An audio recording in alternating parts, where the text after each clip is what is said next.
بسم اللہ الرحمن الرحیم۔ ناظرین اکرام، غزوہ حنین بڑا مشہور غزوہ ہے اور اس میں مسلمانوں کو پہلے شکست اور پھر عظیم الشان کامیابی ملی۔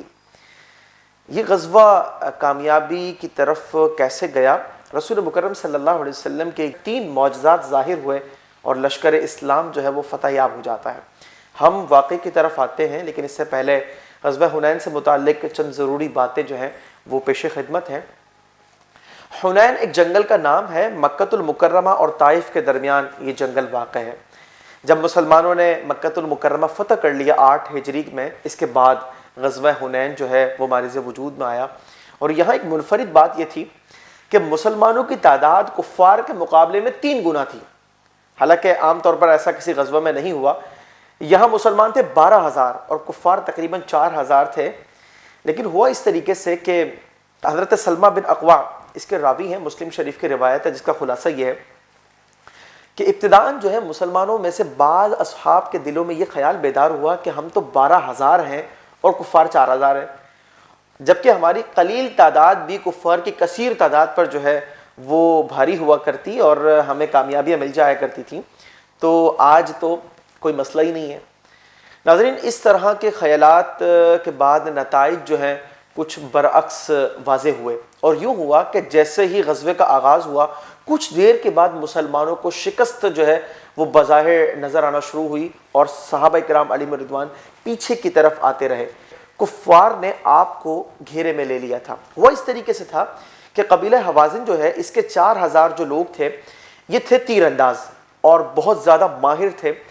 محدثین لکھتے ہیں کہ جب انہوں نے تیر اندازی کرنا شروع کی تو ان کے تیروں نے خطا نہ کی اور مسلمان بکثرت زخمی ہوئے، پیچھے کی طرف آئے۔ اللہ تبارک و تعالی نے اس کامیابی کے حوالے سے نبی کریم صلی اللہ علیہ وسلم کے معجزے کو ظاہر فرمانا تھا، اور وہ اس طریقے سے ہوا کہ مسلمان جب پیچھے کی طرف آنا شروع ہوئے اور رسول مکرم صلی اللہ علیہ وسلم کے پاس آپ کے قریبی فقط 2 اصحاب تھے، آپ علیہ السلام اپنی سواری سے نیچے تشریف لے کر آئے اور آپ نے ایک مٹھی خاک جو ہے وہ اٹھائی۔ ناظرین، یہاں پر معجزات کا ظہور ہونا شروع ہوتا ہے۔ آپ وہ ایک مٹھی خاک جو بظاہر تھوڑی سی ہوتی ہے، آپ نے ان کفار کی طرف پھینکی۔ راوی فرماتے ہیں کہ وہ ایک مٹھی خاک سامنے لشکر، جو کہ ظاہر سی بات ہے کا فاصلہ ہوتا ہے اس کے درمیان، وہ ایک مٹھی خاک ان 4,000 لوگوں تک پہنچ بھی گئی اور ان کے منہ پر لگی۔ پہلا معجزہ یہ ظاہر ہوا، ٹھیک ہے۔ اچھا، خاک ایک مٹھی تھی، تھوڑی سی مقدار، وہ ایک مٹھی خاک جو ہے ان تمام کفار کی دونوں آنکھوں میں جا کے لگی۔ 8,000 آنکھوں کو ایک مٹھی خاک نے مکمل کر دیا۔ راوی فرماتے ہیں کہ کوئی ایک آنکھ بھی ایسی نہ تھی جو کہ اس مٹھی میں موجود مٹی سے محفوظ رہی ہو۔ 8,000 آنکھوں کو اس خاک نے کور کر لیا۔ یہ دوسرا معجزہ تھا۔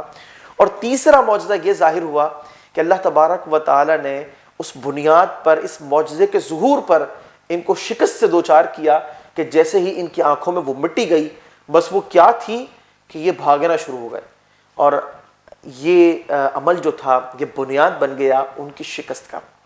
ناظرین، کیا رسول کریم صلی اللہ علیہ وسلم کو اللہ تبارک و تعالی نے معجزات عطا فرمائے ہیں؟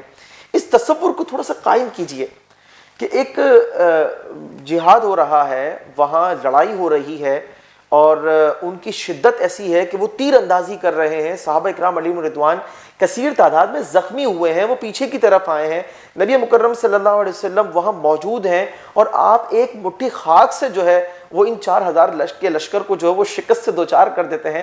محدثین فرماتے ہیں کہ بعد میں تلواریں تو چلیں، لیکن بنیاد آپ علیہ السلام کا معجزہ بنا، جس کی وجہ سے جو ہے لشکر اسلام فتح یاب ہوا۔ اللہ تبارک و تعالی نے ایک مٹھی خاک کے معجزے کو ظاہر فرما کر کے لشکر اسلام کو فتح عطا فرمائی۔ ناظرین، یہاں ہمارے لیے ایک میسج یہ بھی ہے کہ توکل کا دامن ہمیشہ اختیار کرنا چاہیے، چاہے اسباب کیسے ہی ہوں، لیکن کبھی بھی ان اسباب پر بھروسہ نہیں کرنا چاہیے۔